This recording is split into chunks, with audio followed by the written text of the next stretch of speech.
வாங்க இன்னைக்கு ஒரு செம்ம இன்ட்ரெஸ்டிங்கான கதை பார்க்க போறோம். ஒரு குரங்கோட புத்திசாலித்தனம் ஒரு பெரிய சிக்கலை எப்படி ஈஸியா சால்வ் பண்ணுச்சுன்னு தெரிஞ்சுக்கலாமா? இது வெறும் கதை மட்டும் இல்லைங்க, நம்ம எல்லாருக்குமே இதுல ஒரு பாடம் இருக்கு. சரி வாங்க கதைக்குள்ள போகலாம். நீங்க நினைக்கிற மாதிரி இது ஒரு சாதாரண கதை கிடையாது. இதுல தொலைஞ்சு போன ஒரு பொருள் இருக்கு. அது மட்டும் இல்ல, சான்ஸே இல்ல. இத தீர்க்கவே முடியாதுன்னு சொல்ற மாதிரி ஒரு சிக்கலும் இருக்கு. ஆனா இது எல்லாத்தையும் தாண்டி ஒரு செம்மையான புத்திசாலித்தனமான தீர்வு ஒன்னும் இருக்கு. சரி, கதை எங்கிருந்து ஆரம்பிக்குது? ஒரு பளபளப்பான பரிசு தான் இந்த முழு கதைக்குமே ஆரம்ப புள்ளி. அது எப்படி ஒரு பெரிய குழப்பத்துக்கு காரணமாச்சுன்னு முதல்ல பார்க்கலாம். கொஞ்சம் கண்ணை மூடி கற்பனை பண்ணி பாருங்களேன். ஒரு அமைதியான கோவில். அங்க ஒரு பயணி வர்றாரு. தாகமா இருக்குன்னு சொல்லி தன்னோட பளபளப்பான வெள்ளி டிஃபன் பாக்ஸை ஒரு மரத்தடியில வச்சுட்டு தண்ணி குடிக்க போறாரு. ஆனா மரத்துக்கு கீழே அவர் மட்டும் இல்ல. அந்த மரத்தோட உச்சியில இருந்து இத எல்லாத்தையும் ஒரு ஜோடி கண்கள் பார்த்துக்கிட்டே இருந்துச்சு. அது யார நினைக்கிறீங்க? நம்ம கதையோட ஹீரோ குல்பிங்கிற குரங்கு தான். அந்த டிஃபன் பாக்ஸோட பளபளப்பு அதோட கண்ணை அப்படியே ஈர்த்திடுச்சு. அவ்வளோதான். அடுத்த நிமிஷம் குல்ஃபி என்ன பண்ணுச்சு தெரியுமா? கிடுகிடுன்னு மரத்திலிருந்து கீழே இறங்கி வந்து கண்ணிமைக்கிற நேரத்துல அந்த டிஃபன் பாக்ஸை தூக்கிக்கிட்டு மறுபடியும் மரத்தோட உச்சிக்கு ஓடியே போயிடுச்சு. ஒரு சின்ன சேட்டை, ஆனா அது எவ்ளோ பெரிய தீர்க்கவே முடியாத பிரச்சனையா மாறுச்சுன்னு பார்க்கலாமா?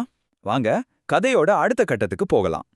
இங்கேதான் பிரச்சனையே ஆரம்பிக்குது. அந்த பளபளப்பான டிஃபன் பாக்ஸ் குல்பியோட கண்ணை மட்டும் ஈர்க்கல. மரத்துல இருந்த மத்த குரங்குகளும் எனக்கு வேணும் உனக்கு வேணும்னு சொல்லி அதை பிடிக்க முயற்சி பண்ண அங்க ஒரு பெரிய சண்டையே வெடிச்சது.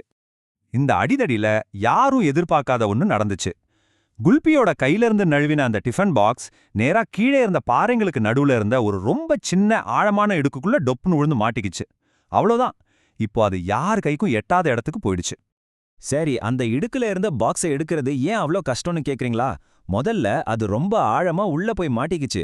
குல்பி தன்னோட கைய உள்ள விட்டு பார்த்துச்சு. ஆனா அந்த இடுக்கு ரொம்ப குறுகலா இருந்ததால அதோட பெரிய கை உள்ள போகவே இல்ல. இப்போ அந்த பாக்ஸை யாருமே எடுக்க முடியாத தூரத்துக்கு போயிடுச்சு. அப்போ என்ன ஆச்சு? கதை முடிஞ்சு போச்சா? அந்த பயணி இனிமே தன்னோட டிஃபன் பாக்ஸை பார்க்கவே முடியாதா? குல்பியோட சின்ன குறும்பு ஒரு பெரிய இழப்புல போய் முடிஞ்சிடுச்சா? இல்லவே இல்ல. இங்க தான் கதையில ஒரு சூப்பரான ட்விஸ்ட் வருது. வெறும் உடம்பு பலத்தால முடியாத ஒரு விஷயத்த நம்ம குல்ஃபி அதோட கூர்மையான புத்தியால எப்படி சாதிச்சதுன்னு பாருங்க. இதுதாங்க ரொம்ப முக்கியமான தருணம். மத்த குரங்குங்க எல்லாம் இதுக்கு மேல ஒன்னும் பண்ண முடியாதுன்னு சொல்லிட்டு போயிடுச்சு. ஆனா குல்பி மட்டும் அங்கேயே நின்னது. பதட்டப்படாம, அவசரப்படாம யோசிக்க ஆரம்பிச்சுது. அந்த நிதானமான யோசனை தான் எல்லாத்தையும் மாத்துச்சு. அறிவியல் ரீதியா பார்த்தா குல்ஃபி செஞ்சதுக்கு பேரு கருவி பயன்பாடு. அதாவது ரொம்ப சிம்பிளா சொல்லணும்னா ஒரு வேலையை முடிக்க சுத்தி இருக்கிற ஒரு பொருளை ஒரு ஆயுதம் மாதிரி பயன்படுத்துறது. இது விலங்குகளோட புத்திசாலித்தனத்துல ஒரு உயர்வான நிலைன்னு சொல்லுவாங்க. அதோட தீர்வு என்ன தெரியுமா? சிம்பிள் ஆனா செம்ம பிரில்லியன்ட். குல்பி அங்க பக்கத்துல இருந்த ஒரு நீளமான வளைஞ்ச குச்சியை எடுத்துச்சு. அதோட வளைஞ்ச முனைய ஒரு ஹுக்கு மாதிரி யூஸ் பண்ணி மெதுவா அந்த இடுக்குக்குள்ள விட்டு டிஃபன் பாக்ஸோட கைப்பிடியில மாட்டுச்சு. அப்புறம் என்ன, மெதுவா மேல தூக்கி பாக்ஸ பத்திரமா வெளியில எடுத்துருச்சு.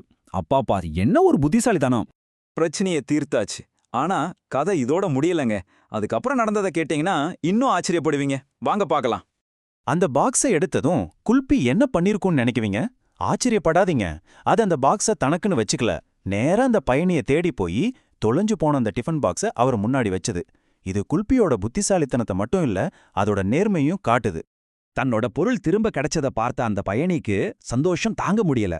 குல்பியோட புத்திசாலித்தனத்தையும் நேர்மையையும் பாராட்டி அவருக்கு ஒரு பெரிய நல்ல மாம்பழத்தை பரிசா கொடுத்தாரு. இந்த கதையோட ரொம்ப அழகான பகுதி இதுதானா நான் சொல்லுவேன். அந்த மாம்பழத்தை குல்ஃபி தனியா சாப்பிடல.